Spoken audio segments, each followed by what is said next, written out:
Hey, everybody, and welcome back to another episode. Today, I have a lovely guest, Katie Arrington. Hello, Katie. How are you?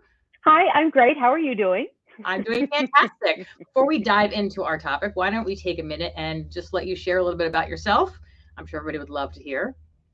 So I am Katie Arrington. I was the former CISO of the Department of Defense, Acquisition and Sustainment. Did that for about 3 years. And one of my, my favorite things is that I was one of the ones who started the CMMC. So here we are in 2022, still struggling to understand why we aren't further along in the process. I left the department, ran for Congress because I thought might be easier to get this actually passed, going into the belly of the beast to help write the legislation to get this right. And I'm here today. I wasn't successful in that bid, but I haven't given up. I still care about this nation and our national security and the industrial base. Yeah, absolutely. Well, you're definitely a voice to be reckoned with. So that's awesome. Just keep going. Doesn't we have to keep doing, right? Until people start listening. Yeah. Just keep Yes. going. So today we are going to talk about why cybersecurity is an essential core to your business, which some people still do not understand. So our first question is going to be, so how is cybersecurity relevant to any business, and what about scope? What's all included in that? So let's take the events of what our current world, right? It's easy for us to adapt and say what's happening today. So you look at the war in Ukraine and Russia. They're at a stalemate. Okay. The next war isn't won or lost in a kinetic fashion. It's the non-kinetic. Okay. And the adversary, whether it be your competitive adversary, which is true, you have competitors.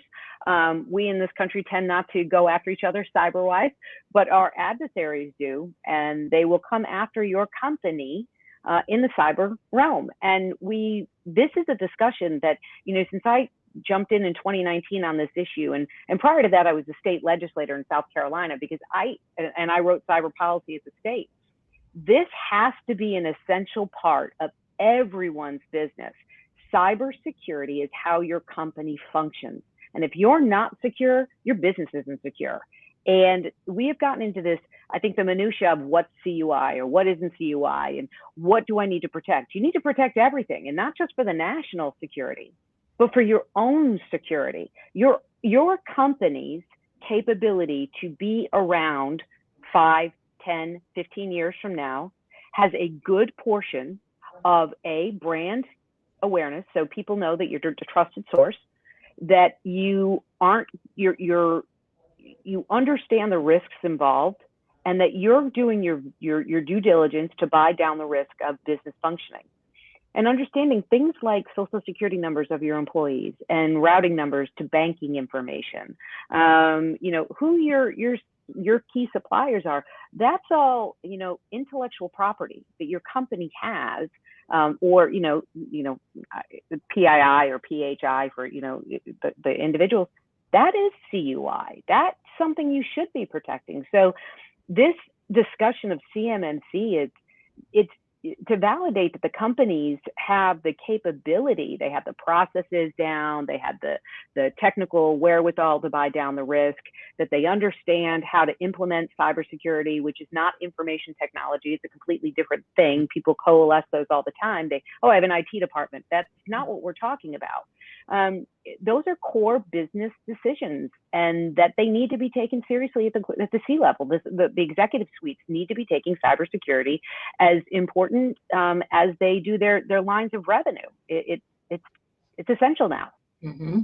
Yeah, absolutely. And that's the problem. And I hate to say this, but I think over the next 3 to 5 years, the demand for cybersecurity is really going to explode, because a lot of companies are going to go out of business because of these attacks. I mean, like we were just talking about before, the ransomware is out of control.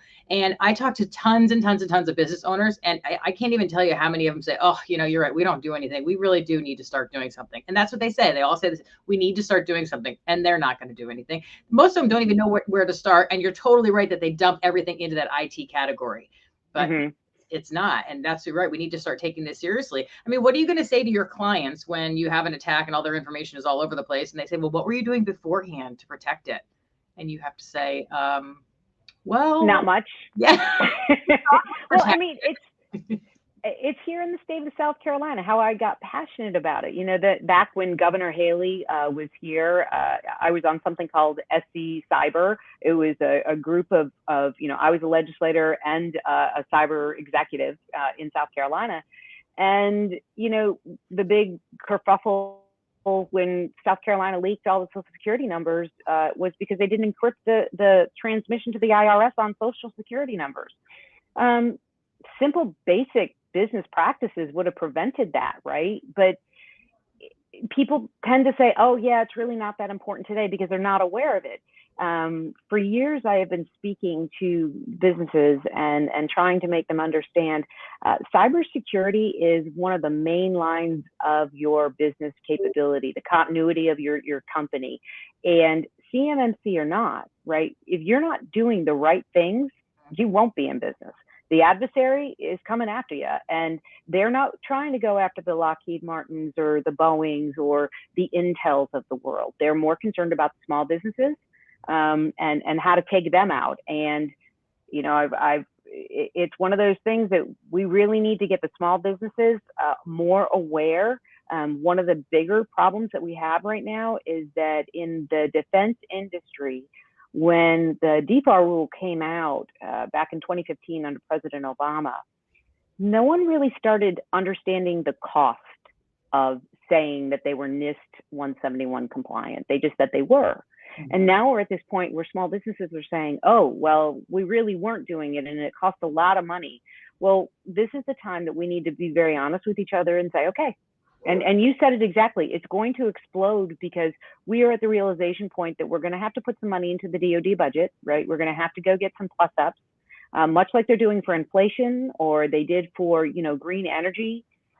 We need to, and COVID, the DoD specifically needs to come in, ask Congress for a plus up, maybe $10 billion over the FIDEP to get that money to the small businesses specifically to get cyber secure and to make sure that they are compliant to the laws that are in place. And to make sure that they understand a game plan of what they need to do to go about cybersecurity, and making sure that people need to understand that your employees are a huge, huge part. Your non-technical employees, everybody is a huge part of the cybersecurity solution, because it's a lot easier to trick an employee than it is to hack into a computer system. So, and they absolutely everybody can fall victim to this, but giving away credentials or whatever the case may be. So we need to make sure that this isn't just a, okay, well, let's just buy some piece of software and put it in place and we're all set. Well, the biggest vulnerability anybody has, right, is the human. Garbage in, garbage out, right? The biggest vulnerability any company has is you can buy all the tools in the world and have all the processes down, but if you don't have the training and the capability within your company, it's for naught, garbage in, garbage out. But that's one of the big things that, I've been, in my spare time, looking at how small businesses can get to that point. I think that we are going to see a burgeoning of the MSPs and the CSPs, right? The managed service providers and the cloud service providers coming to the small businesses with, and I've been talking about this for a long time, and they're coming to this point where small businesses are going to be able to buy cybersecurity as a service, right? Because they're not going to have the capability organically to have that in. And I think where we're going over the next few years with the CMMC and all of this process is finding out, is the cost of buying that product that, I'll buy it and I'm buying it as a service. Is that more economically feasible than actually building it organically into my small business? And I think in the next few years, as we work through the CMMC, that's going to be one of the really big discussion points for small business within the Department of Defense specifically. But I think outside of the DoD, that's also going to be something that small businesses are going to have to look at in doing work with anything, the financial services sector, the healthcare sector, any of that. You're going to have to look at, is it worth, I could, it's a biblical, you teach a man to fish, he'll never go hungry. You give him a fish, he'll be back in an hour. We're in this place right now where companies, no one really knows this answer because we really haven't implemented it. And I think this is really an exciting time. as we'll see this happening for the layman, right? For the average Joe, the people that aren't very technical, right? Like, to be honest, right? I didn't start off as a technical person, but I understand buying a blank as a service and implementing it and making sure my employees were trained on using that capability versus building it in. Because I owned a small business. My husband still owns a small business, and we go through this every day. And thankfully, his is probably one of the most secure small businesses in the country.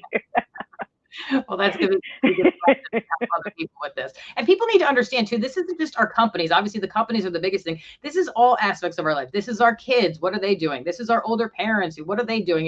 It's not going away. Obviously, technology is just getting more and more integrated into our lives and everything. Right. Exactly. We have our phone with us 24/7. When Al Gore created the internet, right? And then Steve Jobs came in with this bad boy, right? The world changed. And you have to look at, to put it on a business perspective and maybe make it more relatable to people, because I think this is, whenever you write a report for Congress or you write legislation, I believe if the 8th grader can't understand it, you've actually wasted time, right? So let me put it to you this way. We used to worry about kids and you turn the street light on and that was so you knew to come home, right? Now we have air tags we put in our kids' backpacks to know where they are. Do you think that information, if you're storing it on your device and you don't know how to secure your device, isn't something somebody can access where your kid is? This is how important it is. Yep. And we need to take this seriously.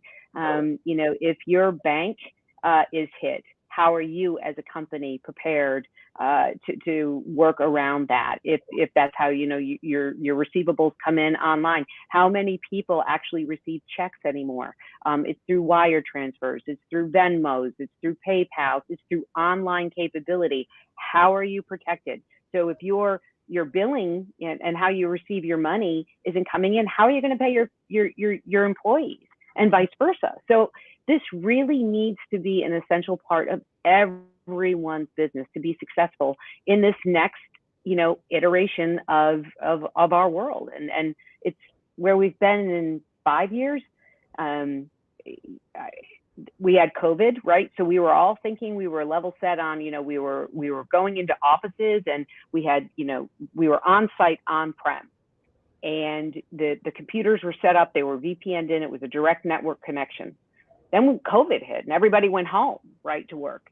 Now everybody's working on the same computers that their kids are doing schoolwork on, that, they're running their monthly budgets on, their spouses or their partners are, using them.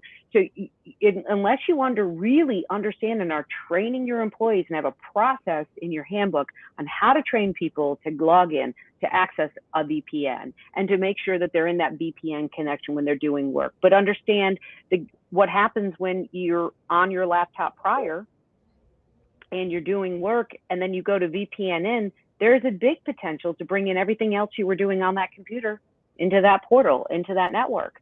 And how do you clean your cookies out? How do you, do people understand how to clear their browser history, right? It's just like simple things that are essential to everyone's business.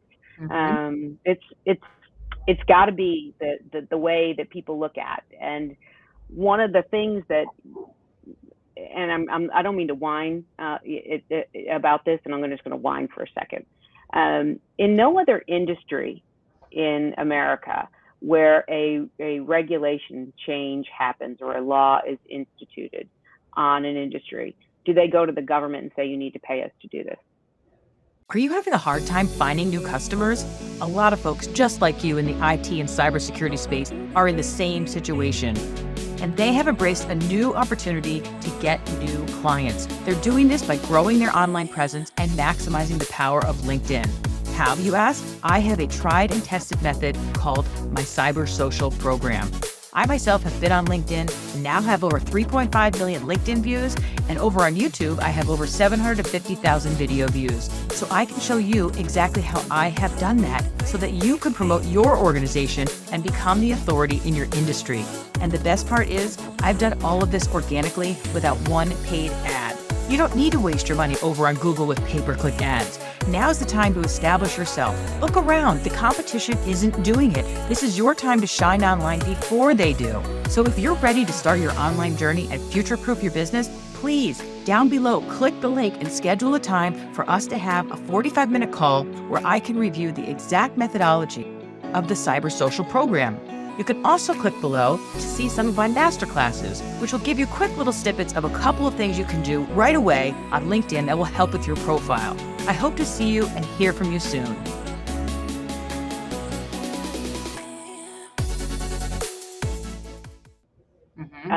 We're very blessed in the DoD that they're saying, okay, we're willing to pay you to do this. But if you owned a restaurant and they decided to change the code on what they decided was acceptable machinery or cleaning products or training, there would be no funding. There would be nothing. And even in the financial sector, when they make a change, there's no money from the federal government. So we are blessed in the Department of Defense and the fact that the government does realize how critical the defense industrial base is, that they're willing to say, yes, we understand it's going to be a cost and we want you to build it into your rates. And I think that is hope, right? That's a good thing and something that we should be focused on telling Congress, telling our legislators how much money we really do need. And I think that's been one of the things we've missed. Well, you're definitely going to be a good person to be helping share that out there with everybody, because you're absolutely right. That's what the message that we need to get out, so that they understand, right? Yep. The legislators work for you, not the vice versa. And you are the industrial base. You are the taxpayers. You are your own bosses, essentially. You pay taxes. It's our national defense. And that's, one of the things that, I'm currently not employed with anybody. This is just Katie Arrington cares about it, is talking to the legislators and talking to the appropriators and saying, we need the money to get right. We can't, we have to be forgiven of the sins of the past, where when the NIST first came out, what's really ironic to me is, and you could probably put this at the top of your YouTube video when you put it out there. Most recently, the Biden administration, I think, spent $200 billion to state and local governments to get cyber secure. Have you ever seen them send money to the Department of Defense to get cyber secure? In 2015, when the NIST, when President Obama signed the executive order and they created that DFAR clause 7012, there was never a plus up. Think about that, folks. And right now, the government realizes that the local and the states, the federal government realizes how susceptible they are to cyber attacks, that they're willing to fund it, but yet they haven't funded the Department of Defense need.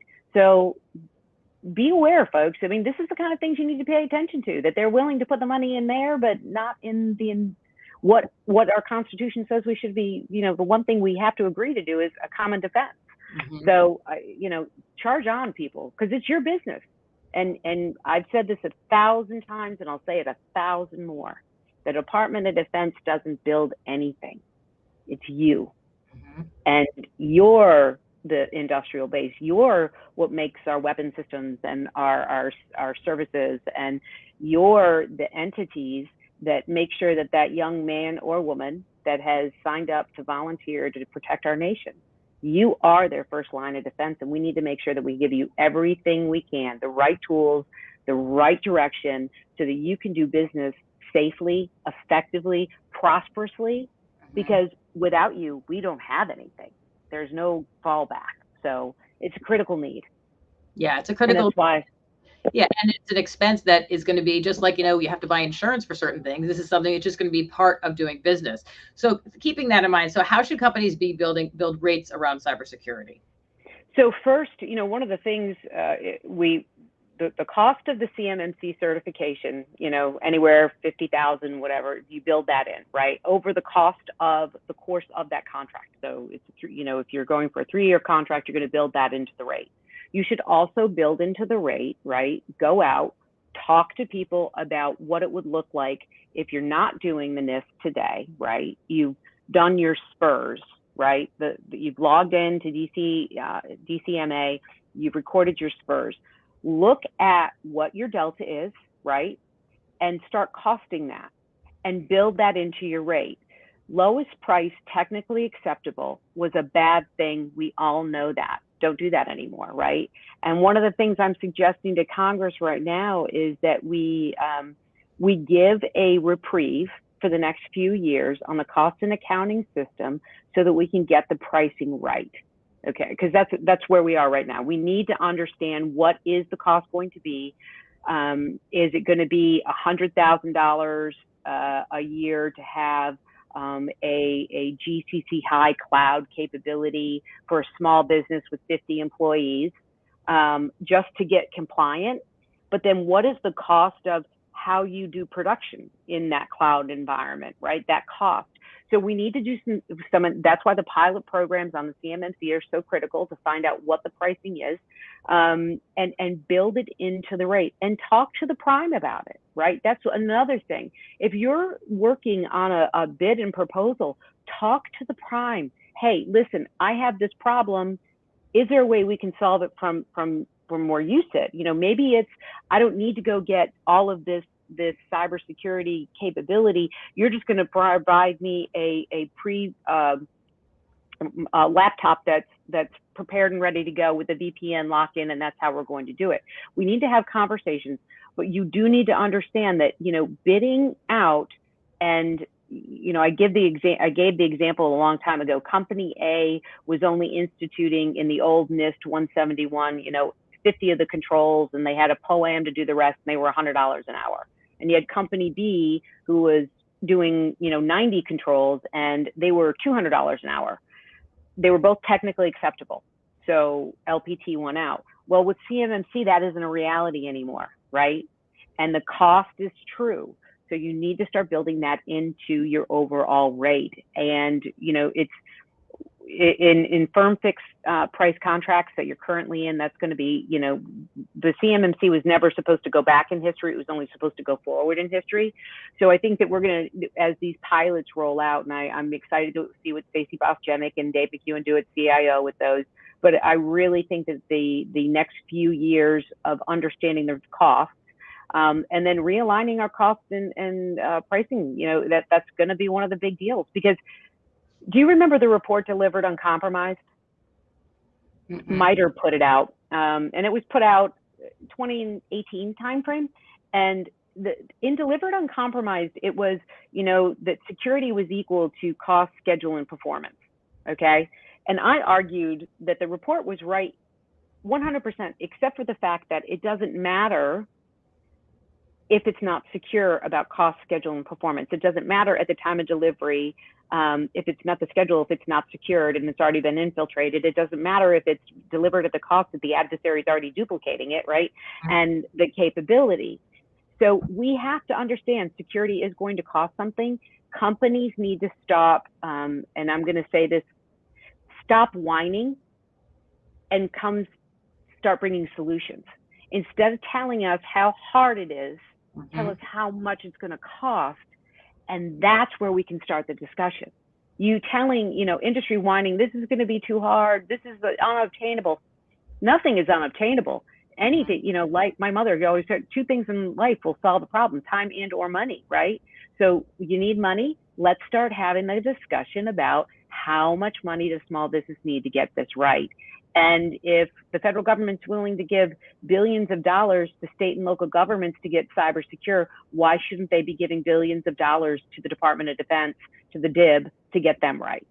Well, I think that would also change the conversation a lot with everybody just saying, well, this is too expensive, we can't do it. This is too expensive, we can't do it. We can't have these companies that are in the DIB either not doing business with the government or going out of business or whatever the case may be because they lost a government contract. So we need to find a way that do they know that they're going to be able to build this in? Because I think that if they really knew, all right, I know this is going to be expensive, but I know I'm going to be able to put it into my government contracts and it's going to be, if nothing else, a wash, right? Maybe they would buy in, because that's all anybody's hearing right now is, I know we're going to wait because it's too expensive. We're going to wait till everything is finalized, and they're not doing anything. And as we know, we can't wait. This takes a while to do this process. So how do we get them to be aware that they're going to be able to press this cost along? So in the pilot program, Stacey Bostjenick has been very clear that there's money to fund doing this. That has always been the case. There has been money allocated to do the pilot programs to help with the cost of this. That was never not discussed. Industry just tends to, and I don't mean to be harsh, and some people say I'm very mean, and I don't mean to be. I just don't know how not to tell you the truth. Stop whining about it and tell me what it cost. Stop saying how expensive it is and tell me what it is you think it's going to cost, so that we can get that money into the programs, so that we can build it into the RFIs and the RFPs and the cost analysis. Let's stop whining. Let's start doing. The cost is only going to go up. And for the federal government, as you know, we say last year alone, we spent $149 billion in ransomware attacks. If I had 10% of that budget to put into the DIB, wow, it would be a different place. So let's stop saying how hard it is, and let's figure out how much it's going to cost, because this environment is not changing. We are not going to lessen the standards of security. So we have to understand, how do we afford it?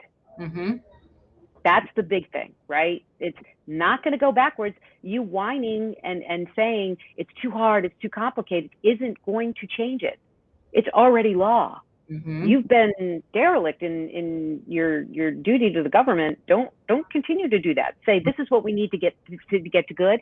And that, I think, is something we can all unify on.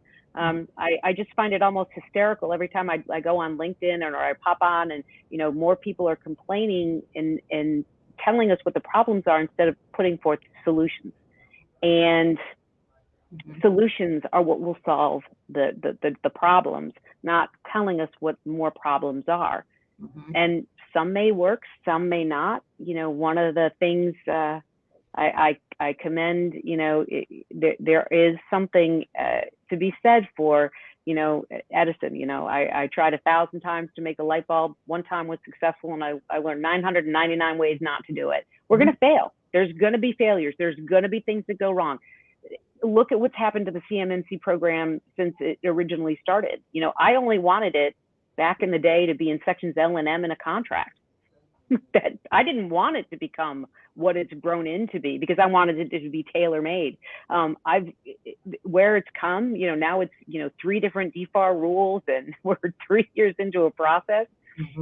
Let's just start saying, okay, what is the cost of a GCC high cloud environment for a small business with 50 people for a 3-year contract? How do you amortize that over the timeline of that contract, so that you can, that along with all, you can't do it specifically for that. You've got to understand you have other business programs that'll be running under it. How do you figure that cost in and build it into your rate? Let's start there. Let's start that if you have 2-factor authentication, or, what are you doing? How much does that cost you? And what percentage of it is the government's responsibility to do work on this contract? Because to say that you don't have 2-factor authentication for your day-to-day business is ridiculous, because I think everybody out there has to have 2-factor authentication. So let's start thinking about come together with solutions on how to fix the problems, not just keep saying how many more there are. Because yet again, I'll say this, and I don't mean to be preachy, but sometimes the industry forgets that the government is the customer, and the customer is always right. That's very true. That does get forgotten sometimes, I would say. Yeah. And when the customer is saying, I want a car, and I'm buying the car, and I want it to have the electric doors and windows, and I want it to have a navigation system, and I want it to have this, and I want it to have, anti-locking and my own Wi-Fi hotspot, you as a consumer say, this is what's the price of all of that. We need to have that. This is where the discussions need to be as we work through these pilot programs. What are the real costs? And getting the legislative bodies to ensure that the money is there to give to small businesses. And I know, because our time is tight on these, because I know you like to keep them tight. Every year that the NDAA from the CMMC, from inception, a grant program for small businesses was written into the NDAA for CMMC assistance. It was never funded by the appropriators. We have to unify to go after the appropriators to make sure that when the HASC and the SASC and the PSMs go through all the trials and tribulations to get the NDAA passed, the appropriators fund it. They've asked for $50 million every single year for grants for small businesses to help them get there, and they've never been granted it. So let's stop the chatter. Let's get together and focus on getting the money into the program so that we can get this done and be, the light on the hill for the rest of the world. I mean, look at our country. We are still the shining hope on the light on the hill for the rest of the world. Let's not let it get dimmed over this. We're better than this. We've won wars. We've shown the world how, to protect themselves. I will say that, most of our R&D and intellectual property that has been stolen by China, by Russia, by Iran, by et cetera, is because we're brilliant. We're absolutely brilliant. We can figure this one out. It's just teamwork. That's for sure. It's definitely gonna be teamwork, and that people like you to lead the charge because you know who to talk to. I think that's the other issue too, is people, even if they wanted to help, they're like, well, I don't know how to get any of this stuff passed through. So we'll all be behind you. That's for sure. I'm here to help everybody. Like I said, I'm not with the DOD, never was fired. I did resign. I ran for Congress. I really thought I could get in there and make it better. But reach out. I've said this, it's my moniker, one team, one fight. And yeah, legislation and government is teamwork. Our country was founded on that, right? That all of our voices matter and that all of our insights matter. The government is you. You are the government. You elect people into office. We have people in the Department of Defense that are working really hard to understand that. Let's give them the tools to be successful so we're successful. So my big thing right now is it's core to your business, no matter what business you're in. Why would you wait? I can't imagine why anybody in the world isn't working to be as secure as possible, knowing what's happening, watching school systems get attacked, watching water systems getting attacked, watching hospitals get attacked, watching businesses around us get attacked. What are you waiting for to happen to you? And I don't know how many of you have a slush fund around, but I remember Christmas, it was Christmas Eve 2020. Back then it was Secretary Mnuchin. Somehow I ended up on the phone with, a group of people and a small DIB company had a ransomware attack. And they're like, we need $1 million and we don't pay terrorists. So we don't know what to tell you. We can't help you. That is a reality, folks, that's happening every day. Don't be a victim. Phishing schemes are the easiest way. As we talked about, Dana, earlier, the most vulnerable part of your company is the employee. If they don't know how to access and to protect this, clicking on an email can devastate a company. So let's stop putting our head in the sand and let's start coming up with solutions on how to fix it, how to make it better. And the cost, throw things at the government, post it, this is what it would cost. This is what it looks like. I think that's where we are. I hope that's where we are.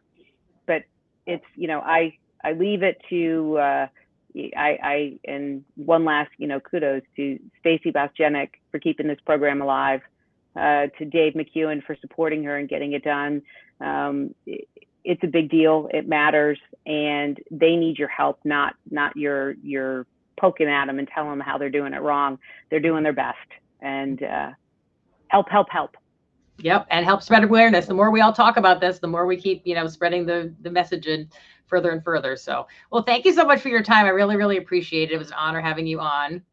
Oh, thank you so much. Are you kidding me? I love the idea of having to get makeup on. It makes me happy. And I can show off my amazing tan that I got in Greece. Listen, thank you for doing something out of the norm to do it for the benefit of all. That unto itself is a huge thing, that you're taking the time out of your life to do this, to ask questions, to do. And it's a collective, and it's a beautiful thing that our one team, one fight. And I'm very, very proud and honored that you had me on and that you thought that I had insight enough to even bother speaking to. So thank you. Well, thank you. Thank you. And thank you everybody for watching. And we hope to see you on the next episode. Until then, take care. Bye-bye. Bye.